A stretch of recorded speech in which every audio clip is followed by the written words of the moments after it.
In this video, our group will be going over how changing the frequency, wavelength, period, and amplitude of light waves can determine the type of light emitted that we can and cannot see in our everyday lives, such as infrared, visible, and ultraviolet light rays. Ultraviolet is an example of a light that is measured in waves on a sine or cosine graph.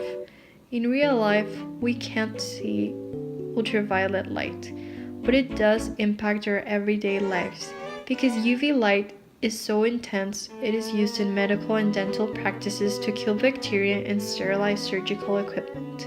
Getting into the graphs, changing the frequency, wavelength, period, and amplitude of light waves affects what type of light and energy is emitted. Frequency is the number of cycles it completes in a given interval. Using the electromagnetic spectrum as reference, we can see that it is organized in a way of increasing frequency. This frequency is measured in hertz, and the higher or lower amount of hertz exerted determines what kind of light is being graphed and emitted. For example, by increasing the frequency of the waves on its graph from 10 to the 14th to 10 to the 16th, we can change the light emitted from infrared to ultraviolet. We see this change in this photo. See, as the frequency increases from 10 to the 14th to 10 to the 16th, it is no longer considered infrared, but it is now ultraviolet. Visible light is a light that we see everywhere, constantly around us within our everyday lives. The colors of the rainbow, like red, orange, yellow, green, blue, indigo, and violet that we see in objects around us are just a reflection of that color of visible light. Wavelength is the distance between successive crests of a wave, especially points in a sound wave or electromagnetic wave. The electromagnetic spectrum is also organized in decreasing wavelength, which is why manipulating these lengths affect the type of light emitted as well. Wavelengths are measured in terms of meters or nanometers, and by increasing the wavelength from just 10 nanometers to 780 nanometers can cause visible light to be produced instead of ultraviolet. This difference, because of our manipulating of the wavelength, is shown here.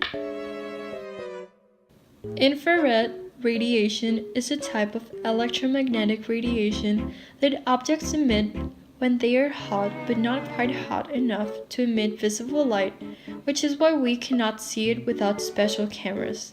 This type of radiation is used when doing things such as burning charcoal.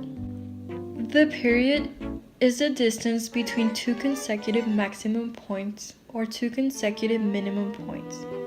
These distances must be equal. The period of the sine or cosine graph used for light can also change the type of light released. The frequency is inversely related to the period. That said, by increasing the period on the sine or cosine graph of light rays, the type of light becomes the light more and more to the left. Likewise, when we decrease the period, the light becomes the light and more to the right of the electromagnetic spectrum. For example, if we have the cosine graph for infrared light but want to transform the graph into one for visible light, if we decide the period enough, we can do this. This video shows the transformation caught on camera. Finally, the amplitude is the maximum displacement or distance moved by a point on a vibrating body or wave measured from its equilibrium position, or in other words, the height of the wave that is measured by taking the absolute value of A from the equation.